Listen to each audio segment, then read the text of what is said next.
You're right.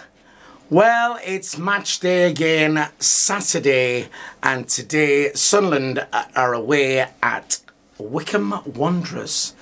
Now, it's been an exciting week for everybody. Getting to Wembley, everybody's excited, and it's important that we try and stay focused because 3 points today is very important in our race for promotion.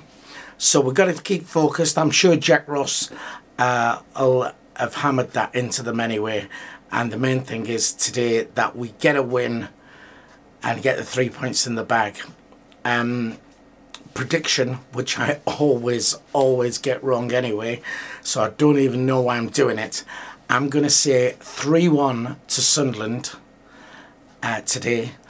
I just hope, of course, that we don't get the curse of the manager of the month.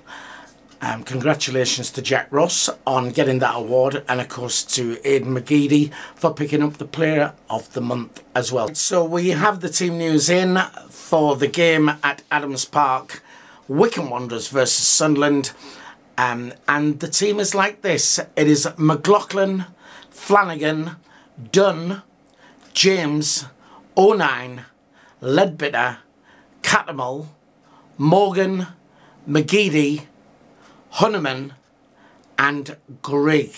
So that is the starting 11. We'll come on at half time and give you a half time roundup as well, and then at the end we'll do an assessment of the game, and we'll get that up as soon as we can for you. Right, we mentioned about getting to Wembley for the Checkatrade Trophy final. Quick reminder, we are doing a pre-match show at the Sports Bar and Grill at Marylebone Station. Tickets are now available. You can buy those online. In fact, there they are. They're the tickets, and they're available online from our website, which we will stick across the bottom of the screen for you if you want to buy tickets for that. The show, I'm going to go on at 11. The show will be done by 12:30. Wembley is only 2 stops away from the venue on the Metropolitan line, or it's only 1 stop away if you get the train at Marylebone Station. It's basically 9-10 minutes from Wembley, so you can be up on Wembley Way for basically 1 o'clock. Give you bags of time to soak up the atmosphere there. So we would love to see you at the pre-match show. Don't forget, get your tickets. It will sell out, as did Blackpool, as did Leicester Square when we did it before. When we was in Blackpool, we had to turn loads of people away who didn't have tickets. So make sure you get your tickets as soon as possible. There are a limited number, and once it is full, once they've gone, that is it. We won't be allowed any more people into the venue. So make sure you get your tickets for the Wembley pre-match.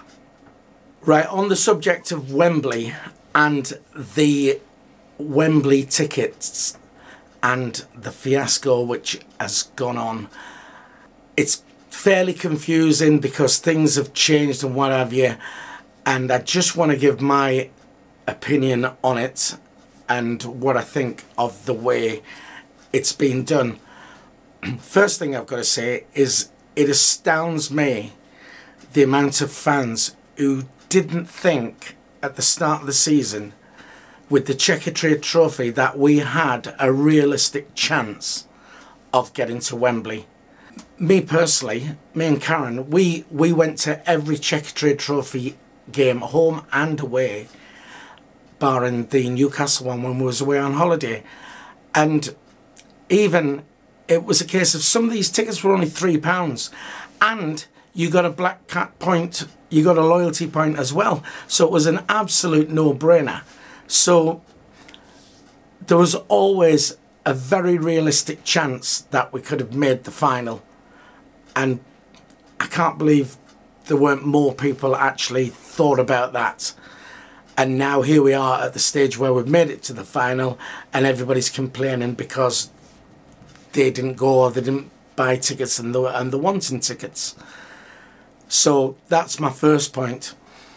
There are going to be people who are going to miss out on tickets who deserve tickets.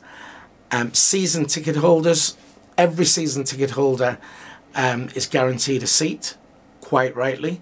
Right?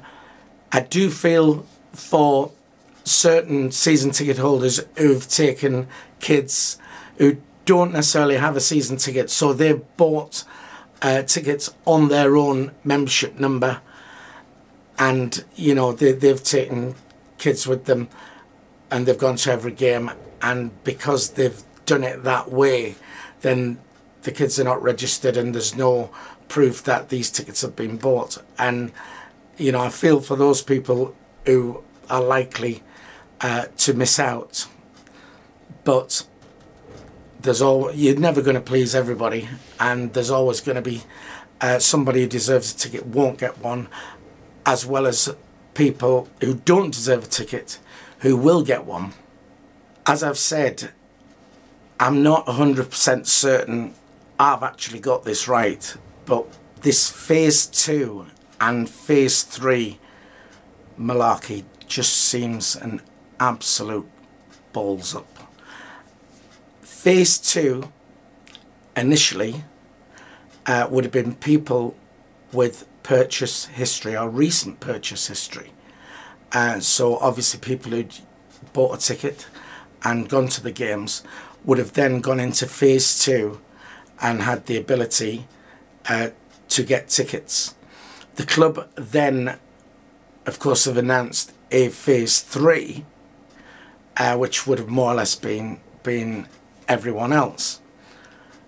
As I see it now, phase 3 will not happen, and it is very likely that there won't be enough tickets for everyone in phase 2, and this is all because of this Walsall ticket.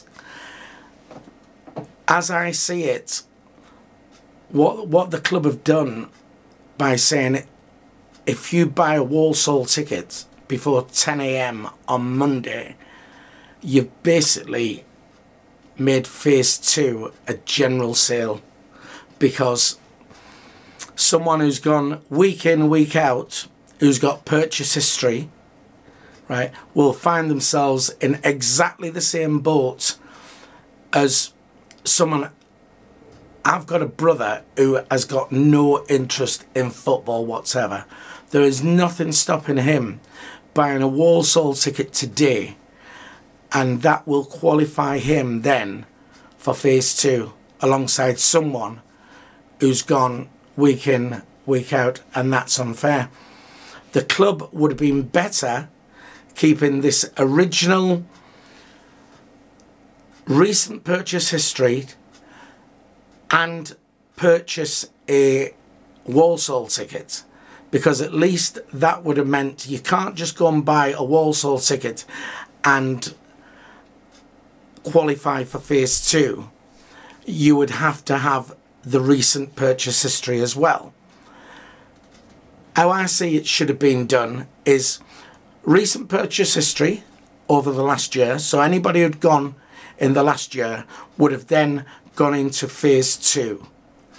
And then what they could have done is phase 3, they could have said, everyone who buys a ticket for the Walsall game, I don't see any problem in the club cashing in and getting extra revenue for the Walsall game. But then they could have said everybody who buys a ticket for the Walsall game can then go into phase 3. That would have been a much fairer way to do it for me.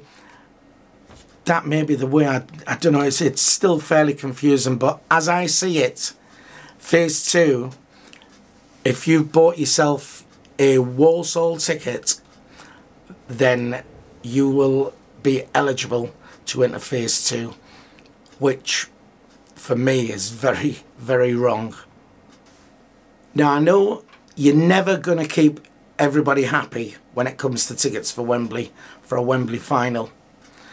And there are going to be people who are going to miss out who deserve that.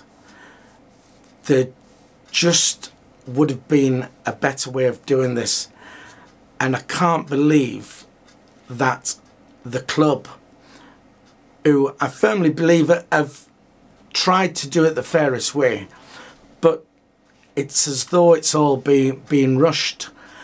And I can't believe that once there was a realistic chance that we were going to be getting to Wembley, the club have had plenty of time to have all sat down and analysed the best way of distributing these Wembley tickets.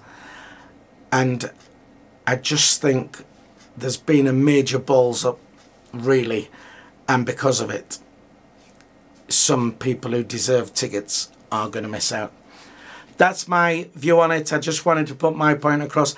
It may not even be right. I may have it wrong, but that's how I see it. It's still fairly confusing with this Walsall ticket and who qualifies and who doesn't and what have you. But look, if you've been going to the games, you deserve a ticket, and I hope you get one. I hope you all get one, right? And I hope we get down there and win. All right then, so it's half time, and it looks like what we said before, the curse of the manager of the month is upon us. We have been shit. Just never ever got into the game. 3 minutes in, McGeady inside the box got a tame shot, went out for a corner, and from that corner their goalkeeper, who is Ryan Alsop, got injured, was down for quite a while, so that's why we had the extra time at half time. But basically it's been all Wycombe. They've absolutely battered us, really. On 16 minutes, Wycombe had a ball down the left, whipped in to their number 17, Luke Bolton. He had an open goal, looked like they were going to go on up, and he missed. It was a major let-off. They should have scored there, but didn't. 21 minutes, got a free kick, 25 yards out, fairly central shot, just over the bar. To be fair, to a deflection, one of our players should have gone out for a corner, but it didn't. Goal kick to us. And then they kept pressing and pressing. The goal was always going to be coming, and on 35 minutes it did. Ball came through the centre to their number 12, Paris Cowan Hall, who'd just come on as a substitute. He squared it for the number 25, Alex Samuel, who just banged it into the goal. 1-0 Wycombe, and well deserved. We've not really got into this game. Wycombe have got a deserved half-time lead. The only saving grace is Sunderland are never the same two halves, so hopefully good Sunderland are going to come out second half and scrape this, because Barnsley are winning 2-0 at the moment, so long as we win and keep in touch with them. So at half time it's Wycombe 1, Sunderland 0. Alright then, that's it, full time, and it finished Wycombe Wanderers 1, Sunderland 1. And oh my God, what a last bit of injury time that was. Second half, Sunderland don't even deserve a point, to be honest. We came out, had the first 5 minutes where Leadbitter put a free kick into the box. I think it was Flanagan got up, header, hit the bar. That was just straight after half time. I thought, get in, here we go. And that was it. They sort of fizzled out again. Wycombe were pressing. 52nd minute, Wycombe had a shot inside the box, deflected off one of our players, out for a corner. Corner came in, went out for another corner, and from that corner Wycombe put a ball over, went right to the back stick. Their player, I don't know which one it was, basically an open goal. He should have put it in. It should have been 2-0. He missed it. It was another let-off for us. On 64 minutes, McGeady got the ball down the left, put a good ball in to Cattermole. Cattermole just dinked it back with his head to, I think it was Morgan, and he shot, hit a Wycombe player, went out for a corner, but nothing really. 76 minutes, Wycombe Wanderers shot from the edge of the area. Great save from McLaughlin, really good. Tipped it over for a corner. So again, but they were still pressing. We've been really poor all game. 83 minutes, ball through to Grigg. He took a shot, hit a Wycombe player, went out for a corner. From the corner, came in, shot well saved by the goalie. Flanagan followed up, and there was a bit of a scuffle in there. Their goalie went down, wasn't really injured. Bit of time wasting really, and for that Flanagan got booked, and then there was loads of time to add on. Flanagan went down, he got kicked in the face, he was down for quite a while, so there's quite a bit of time to add on. So we get to 90 minutes, and I didn't see how much extra time was to be played, but anyway, away we go. And then Ledbetter, it must have been 30 yards out, took a shot, goalie saved it, well, parried it, came out. There was Duncan Watmore, whack straight into the goal. Sunderland won, Wycombe won. Thank God for that. I thought we was going to lose our record of not scoring in every game, but we managed to keep that. It was 1-1, was in injury time. Everybody going absolutely berserk. And then, of course, Wycombe were then playing for time, hanging on for the draw. What happened was the ball went over to their dugout, and one of their players hoofed it away, which incensed George Honeyman, who ran at their dugout. There was a mass brawl, everybody was in, and eventually when it all calmed down, Honeyman was given a red card, and one of their players was given a red card. Honeyman went down the tunnel. He was followed by the other guy, went running after him, so other players followed. It looked like there was going to be a fight in the tunnel. It was just all kicking off. Anyway, game begins again, and then the Wycombe Wanderers number 8 fouled Watmore. He'd already been booked, so ref came over, booked him again, second yellow, red card.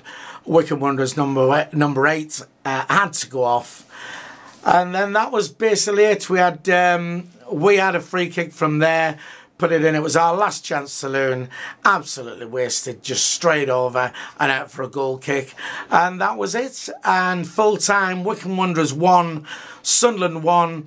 More than we deserved. We were absolutely dreadful. Whether the minds are on Wembley, but they can't be, because this is far more important than the Wembley final. But at least we got a point out of it. Look, thanks for watching the vlogs. We'll be back. We're off to Barnsley on Tuesday. If you're going to Barnsley, we are going to take with us a load of tickets for the pre-match show at Wembley. So if you want to buy a ticket for that and you see us at Barnsley, come over and see us. We'll have tickets on us. They're just £5. They're a £5 each for a ticket to Wembley, so we'll do that. And there'll be another vlog. We'll be vlogging the day as well. So we'll be back then. Thanks for watching. We'll see you soon. Bye-bye.